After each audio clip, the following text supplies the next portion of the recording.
Anchorage has just been named the 5th most dangerous city in the entire nation by Forbes. That's only after Memphis, Tennessee, Springfield, Illinois, and Flint and Detroit, Michigan.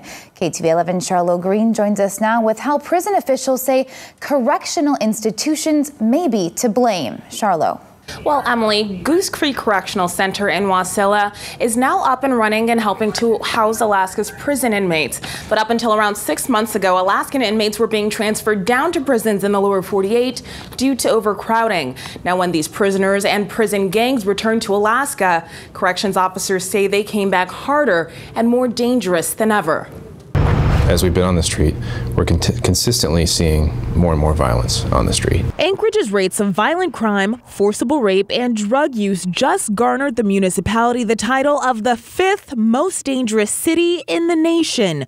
One root of the problem, according to Covenant House Outreach Coordinator Josh Lowers, predators preying on area youth. And so that does affect whether you live on the hillside or you live downtown or you live on the east side, wherever you live.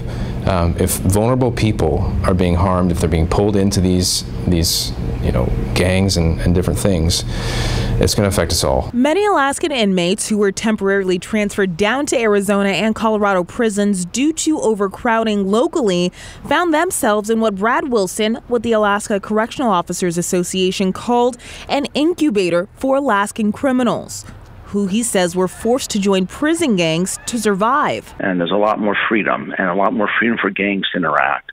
And what happens is it breeds a more dangerous inmate.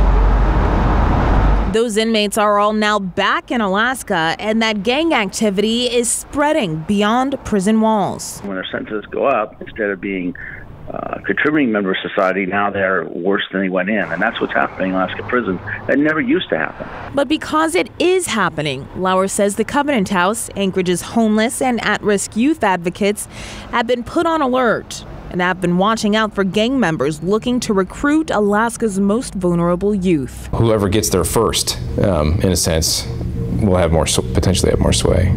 Gets there first as in is there to catch this youth that's falling through the cracks. Yes, yeah, because that's what the exploiters are doing. They are catching the youth that we are not.